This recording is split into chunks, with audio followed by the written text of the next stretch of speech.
Dosa-dosaku bagai. Assalamualaikum warahmatullahi wabarakatuh. Kembali di dalam pertemuan kita ini kita bersama-sama membaca hadis-hadis Rasulullah SAW yang terdapat dalam kitab Riyadhus Shalihin yang ditulis oleh Imam An-Nawawi rahimahullah. Semoga apa yang kita baca dari hadis ini menambah kecintaan kita kepada Nabi Muhammad SAW. Amin ya rabbal alamin. Terakhir kita bahas di kitab Riyadhus Shalihin ini di hadis ke-266, maka pada kesempatan kali ini masuk ke hadis 267.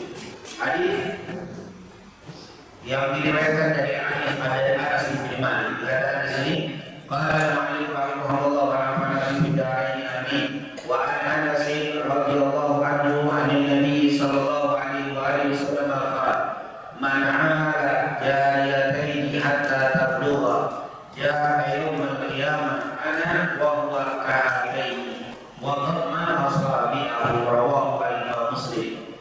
Ini merupakan hadis yang disingkat, walaupun sebelumnya pernah kita singgung, tetapi secara sadar, secara membaca dulu saja pada pertemuan beberapa bulan yang lalu. Tapi pada kesempatan kali ini kita akan membahas lebih detail berkaitan dengan hadis ke-267 ini. Dikatakan di situ wa an Anas radhiyallahu anhu, dari Anas bin Malik. Anas ini adalah Anas bin Malik, ibunya bernama Ummu Sulaim radhiyallahu anhu. Dan Anas bin Malik ini sudah kita sering jelaskan, beliau dari umur 10 tahun ikut membantu Nabi kita Nabi Muhammad sallallahu alaihi wasallam sampai Nabi meninggal dunia. Oleh karena itu dia mengatakan hadits Rasulullah SAW, saya menjadi pembantu Rasul selama 10 tahun. Kata-kata menjadi pembantu bukan berarti Rasulullah menjadikan pembantu anak yang umur 10 tahun, tidak. Tapi sejak umur 10 tahun itu dia sudah sering di rumah Rasul untuk apa? Memenuhi, membantu apa yang bisa dilakukan oleh 10 Anas bin Malik yang bisa 10 tahun ini untuk Nabi Muhammad. Misalkan Rasulullah SAW ingin memanggil Abu Bakar As-Siddiq, maka Anas bin Malik menghayalkan pergi memanggil Abu Bakar As-Siddiq. Jadi keperluan-keperluan seperti itu. Dan Anas bin Malik ini sebelum wafatnya Rasulullah SAW, beliau sempat didoakan oleh Rasul dan mengatakan Allahumma aghfir malah wa waladahu tuwil umurah wa bariklah. Ya Allah, berikanlah keberkahan kepada Anas bin Malik ini dengan banyakkan hartanya, banyakkan anaknya, panjangkan umurnya. Dan sudah kita jelaskan Anas bin Malik umurnya sangat panjang, meninggal tahun 94 Hijriah. Kalau umur 1 Hijriah, waktu tahun 1 Hijriah beliau umur 10 tahun. Jadi waktu Nabi masuk ke Madinah, dia umur 10 tahun. Jadi kalau tahun 94 Hijriah baru meninggal, berarti umur berapa? 104 tahun dia meninggal. Jadi usianya sangat panjang, umur 104 tahun. Nah ini adalah Anas bin Malik. Dan Rasulullah pernah mengatakan Allahumma aghfir malah, ya Allah banyakin anaknya. Dan ternyata tadi satu fakta orang Arab itu, mereka kalau bertemu yang bertanya bukan berapa banyak mobilnya, berapa rumahnya, tapi ditanya berapa anaknya. Karena memang itulah orang jauh di bawah banyak itu yang ditanya. Maka begitu juga marah hartanya mau dibanyakin, wa'afil marah banyak hartanya. Di kota Kufah di zaman itu tidak ada orang lebih kaya dari Anas bin Malik. Anas bin Malik adalah orang terkaya di zaman itu di kota Kufah. Kenapa? Karena yang terkaya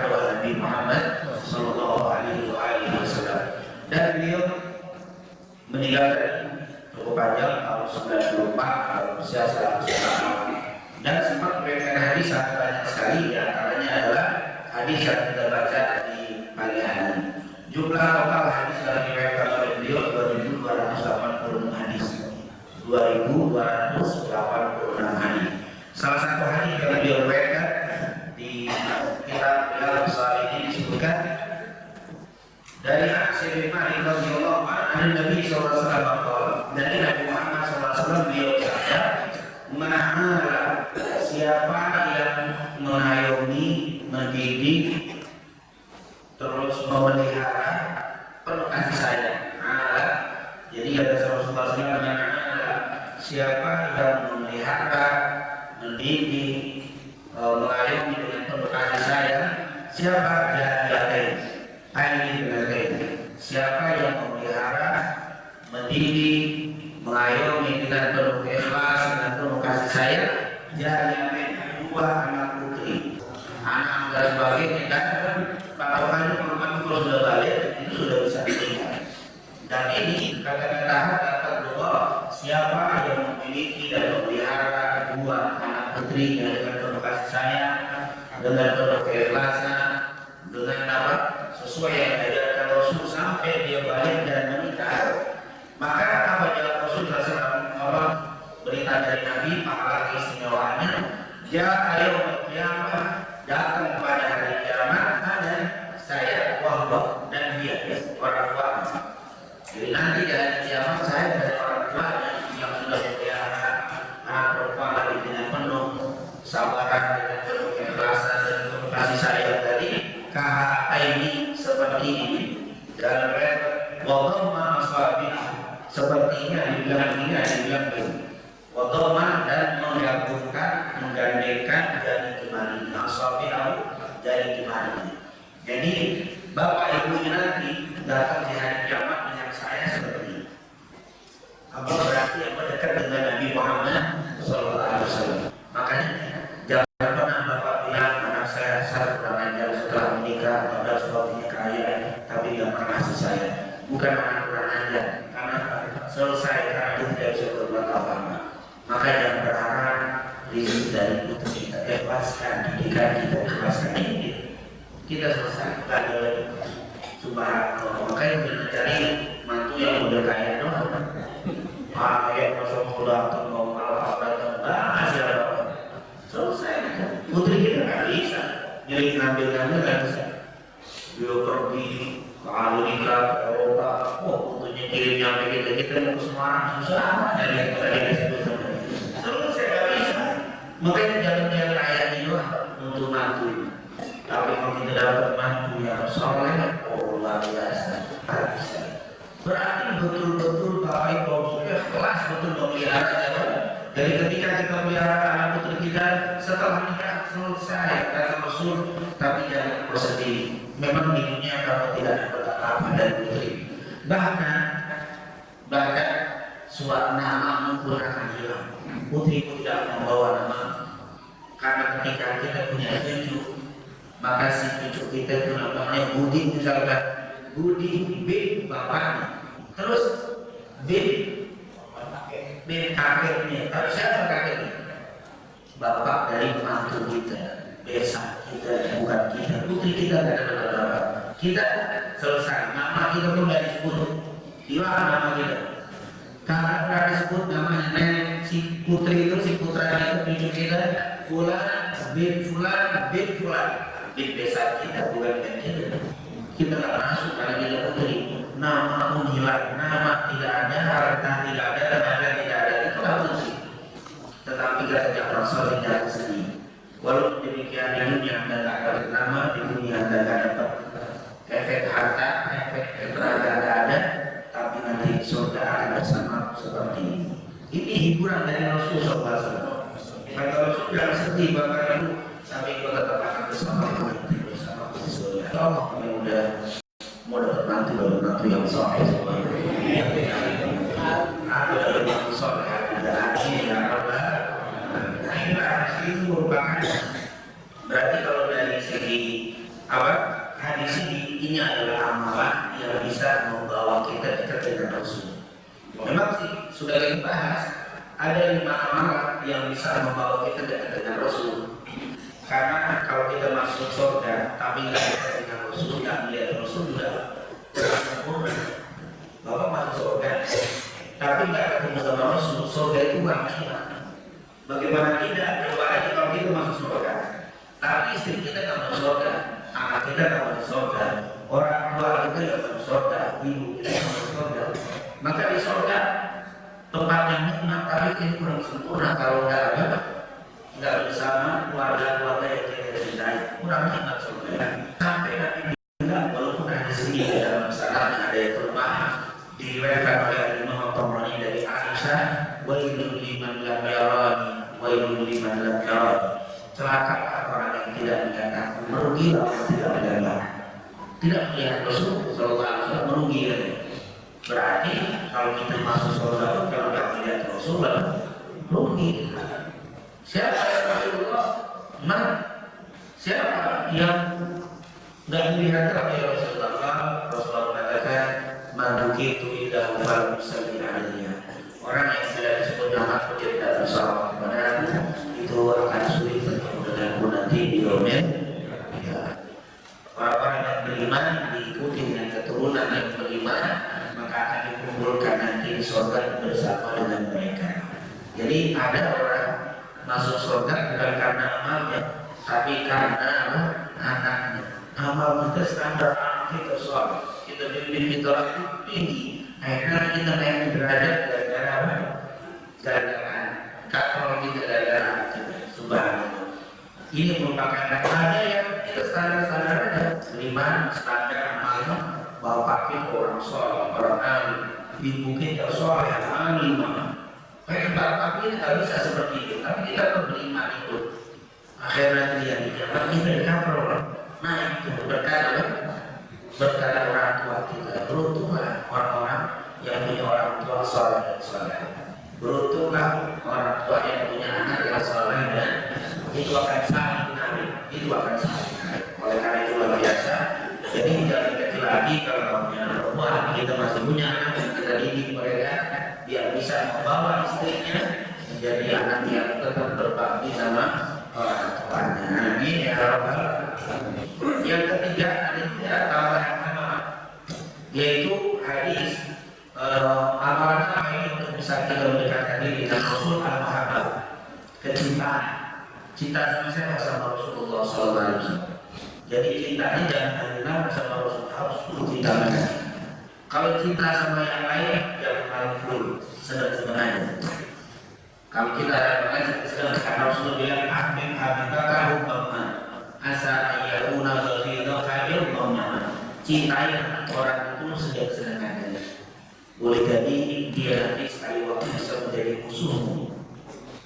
Dan kalau kita terlalu full kamu stres, istri meninggal stres, terlalu cinta, suami meninggal stres, sedang-sedang aja kita jangan sampai membaca. Tapi kalau sama Rasulullah harus dulu, nggak boleh sedang-sedang aja, harus dulu dengan Rasul. Kenapa? Karena cinta kepada Rasul itu tidak akan membawa mudarat. Cinta sama yang lain bisa membawa mudarat. Cinta sama Rasul tidak mudarat. Tentang cinta akan membawa dekat dengan Rasul. Hadis sangat banyak. Paling terkenal hadis Anas bin Malik diriwayatkan oleh Imam Muslim. Hadis Abdullah bin Mas'ud diriwayatkan Bukhari Muslim. Jadi kalau Anas bin Malik adanya di Sahih Muslim saja. Tapi kalau Abdullah bin Mas'ud adanya di Bukhari Muslim. Kalau Anas bin Malik hadisnya tadi sama dengan cerita Anas bin Malik. Apa kata Anas bin Malik? Jangan dulu ila Nabi sallallahu alaihi wasallam kepada ya Rasulullah pada saat datang seorang kepada Rasul dan bertanya, ya Rasul kapan datang hari kiamat? Maka Nabi bilang, mana ada ta'ala apa yang telah persiapkan untuk menyambut datangnya hari kiamat sampai menanya hari kiamat? Bahwa la syai'a ya Rasulullah illa anni uhibbullah wa rasulah. Apa tidak banyak ya Rasul yang saya persiapkan untuk menyambut datangnya hari kiamat, kecuali saya sangat cinta kepada Allah dan Rasul. Saya sangat cinta kepada Rasul. Saya cinta dengan Rasul. Apa kata Nabi? Antara amanah maka engkau akan dikumpulkan dengan siapa yang kau cintai. Berarti kalau mau dekat dengan Nabi di kiamat, cintai cintai dulu untuk Rasulullah, maka antara engkau akan dikumpulkan dengan siapa yang engkau cintai. Itu Sahih Muslim. Kalau Sahih Bukhari Muslim dari Abdullah bin Mas'ud, ja'a rajulun ila Nabi sallallahu alaihi wasallam qala Rasulullah, kaifa takunu fi rajulin ahabba qauman wa lam yahabbi. Ya Rasulullah, apa pendapat Anda terhadap seseorang yang mencintai satu kaum tapi amalnya tidak seperti kaum itu? Maksudnya ini orang nanya, ya Rasulullah, saya cinta sekali dengan Anda, tapi saya benar tidak seperti Anda, amal saya tidak seperti Anda. Itu sahabat ngomong gitu, amalnya tidak seperti Rasulullah, tapi dia cinta sekali dengan Rasul. Bagaimana ya Rasulullah?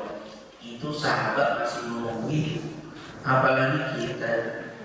Nah, kalau gede, saya tuh baru hapus mau cinta biasa-biasa, yang penting amal-amal. Anda mau dekat surga, dekat Rasul lewat amal. Sahabat aja nggak ngerti dengan amalnya. Dia mengandalkan apa? Cinta kepada Rasul SAW. Itu dimaksimal. Makanya jangan asal pandang. Silakan Anda beramal semampu kalian, semampu kita, tapi jangan berharap itu yang bisa meninggikan derajat kita di surga bersama Rasul. Karena tidak mungkin bertemu dengan Rasul dengan amal yang kita kerjakan. Umar bin Khattab itu ditanya, baiklah, apa yang telah sedekahkan di hari ini? Setengah harta aku sudah sedekahkan di Rasulullah. Setengah harta, Umar bin Khattab setengah harta yang sedekahkan itu saja nggak bisa. Sebelum mencintai Rasul lebih dari cinta kepada diri sendiri. Bagaimana dengan kita mau semua? Dikirnya Rasulullah SAW mencari kita katakan, Rasulullah SAW berzikir kepada Allah dan kepada guru dalam keadaan berdiri, bahkan dalam keadaan tidur. Sampai Aisyah ya Rasulullah karena mainan ya Rasul, mata untuk berjalan Rasulullah tidur karena mainan ya walaya dan kalbiya ya Aisyah, mata terpejam tapi hatiku tidak pernah terpejam, hatiku selalu berzikir kepada Allah. Tidur di Nabi berzikir, kita zikirnya tidur. Gimana bukan Rasul sulit sebab dari semua amal ibadah sulit. Makanya jangan hanya mengandalkan amal, beramal semaksimal mungkin, tapi jangan lupa cintai Rasulullah SAW.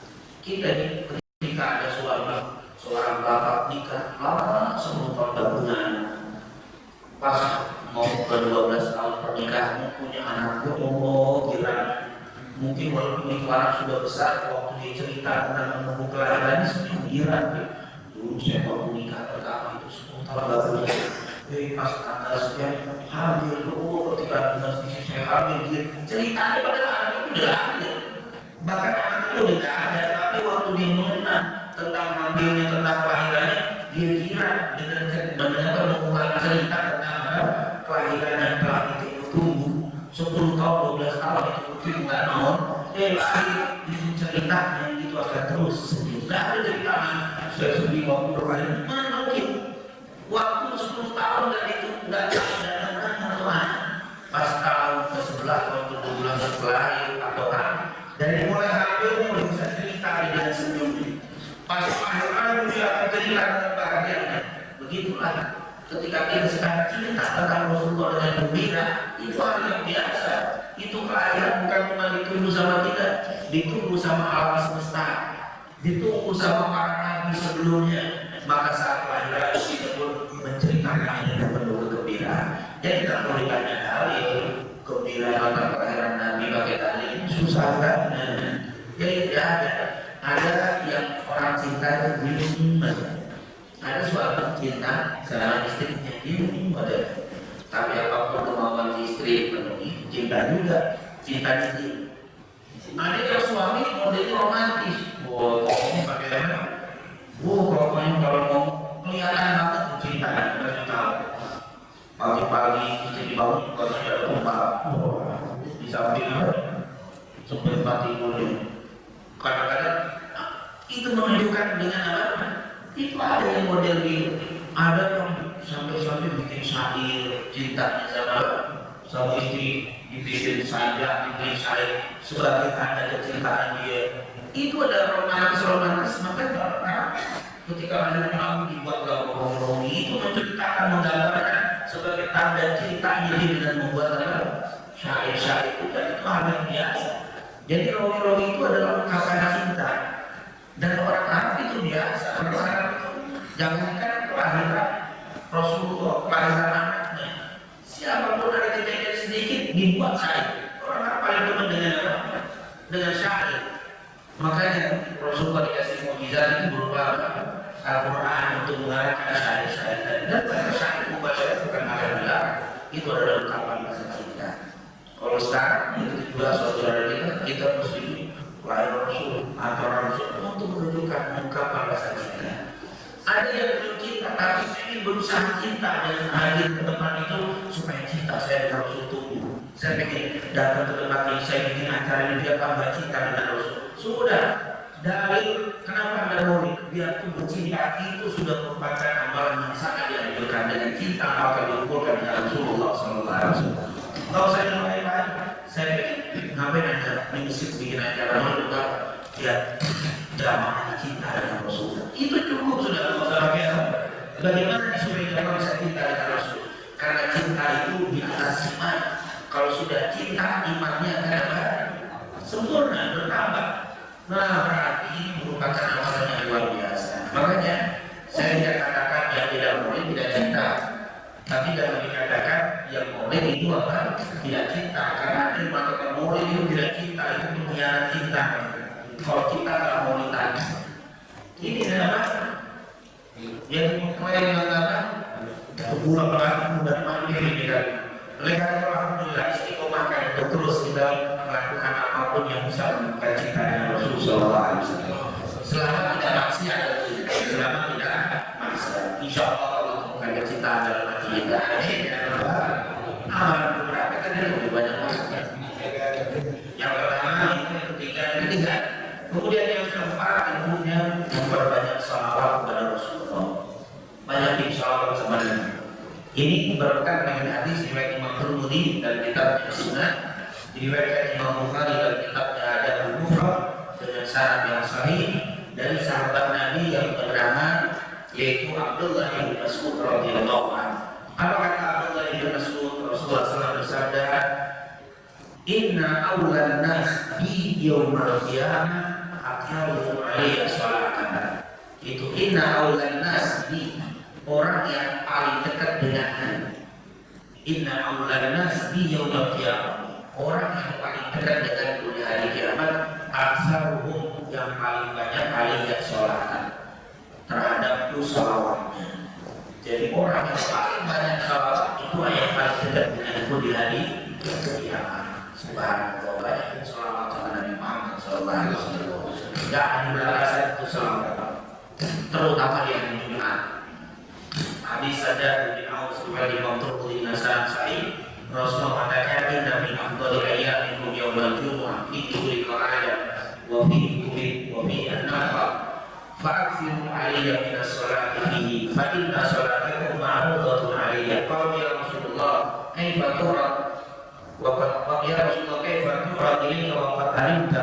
Qala inna Allah harrama 'ala al-ardi hadisada al-anbiya. Ini hadis sahih dari Imam Tirmidzi. Rasulullah mengatakan sungguh yang termulia hari yang kalian bikin adalah hari Jumat. Di situ diciptakan Nabi Adam, di situ ditinggalkan Nabi Adam, di situ diupah sangkakala yang pertama, di situ ditiupkan sangkakala yang kedua di hari Jumat. Perbanyak kalian bersolawat pada hari Jumat, karena solawat kalian itu akan sampai kepadaku. Sahabat bilang, ya Rasulullah, bagaimana salawat disampaikan kepada kami? Padahal Anda sudah menjadi tulang-tulang ya Rasulullah. Apa jawab Nabi? Inna Allah harrama 'alal ardi hadisada al-anbiya. Allah telah mengharamkan bumi untuk menyentuh apa? Tubuh para nabi. Para nabi tidak ada yang bisa tubuhnya sempurna seperti dia ini. Begitulah kata Rasul, perbanyak salawat kepada aku di hari Jumat. Ini menunjukkan hari Jumat hari yang paling mulia. Di situ disuruh banyak salawat, seakan-akan salawat itu adalah tiga yang termulia. Buktinya bacalah di hari yang termulia. Nah, cerita ini baru hari Jumat diciptakan Nabi Adam, hari Jumat meninggalkan Nabi Adam, hari Jumat menjadi kiamat, hari Jumat sangkakala yang kedua. Hari Jumat adalah hari yang paling afdal pada nggak sombong aja. Kalau Nabi sombong, nggak ada zikir afdal dari sholawat. Makanya sholawat disuruh baca di hari yang paling afdal, yaitu di hari Jumat. Nabi Muhammad kalau ngomong begitu, cuma kadang-kadang kita nggak sadar. Kalau tes doang belum sadar, kalau cuma begitu gak ngerti deh. Makanya sholawat biasa. Yang penting Quran, sholawat atau enggak ada. Kalau baca Quran, setiap detik baca Quran, di mana orang nggak punya lepas, tapi sholawat juga udah. Nah, kalau bahkan nggak udah, berhenti lagi masalah. Ini merupakan sesuatu yang luar biasa. Kalau Quran kan setiap hurufnya sering untuk baca doa. Sholawat kepada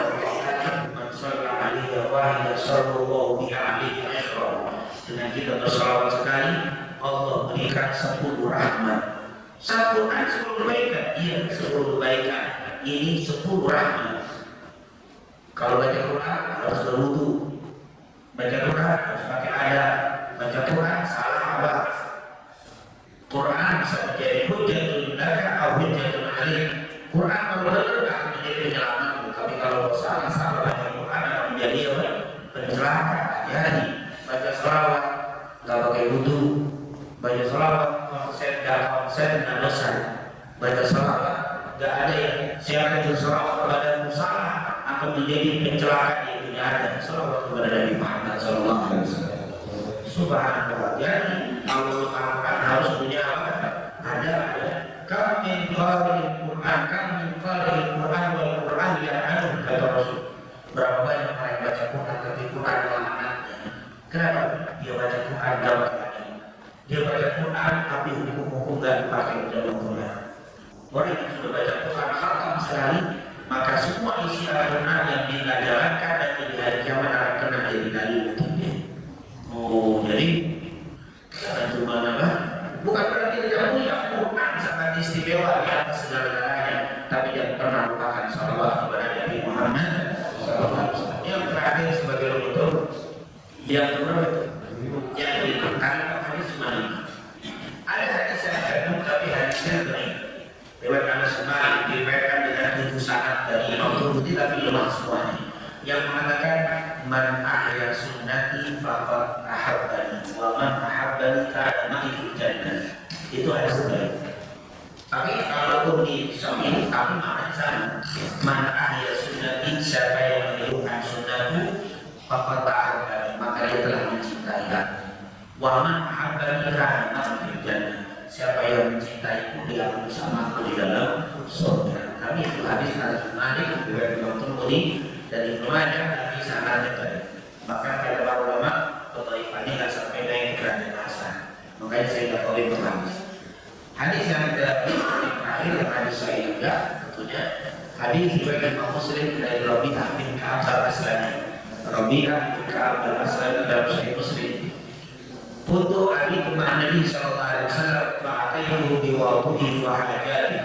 Kata Nabi bin Ka'ab al-Aslami, saya dulu pernah pergi bersama Rasul, tidur bersama Rasul, dan Rasulullah kalau mau berwudu saya datangkan, saya bawakan air wudunya. Kalau Rasul mau mandi, saya siapkan air mandi.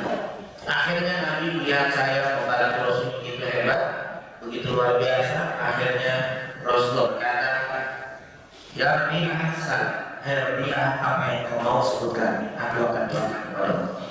Maka Rabi'ah bilang, as'aluka murafaqataka fil jannah. Ya Rasul, saya ingin berdampingan nanti denganmu di dalam surga.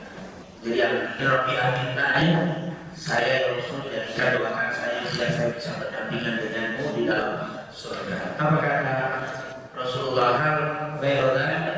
Apakah ada permintaan yang lain Rabi'ah? Rabi'ah bilang, dua enggak ya Rasulullah, cukup itu ya Rasul. Saya tak perlu yang lain-lain. Yang penting saya bisa bersamamu nanti di dalam surga. Apa jawab Rasulullah SAW? Fa'alini ala nafsika bikafratis sujud. Kalau begitu banyaklah bersujud. Bantu aku dengan banyak melakukan sujud. Artinya menjalankan ibadah-ibadah sunnah, terutama sholat sunnah.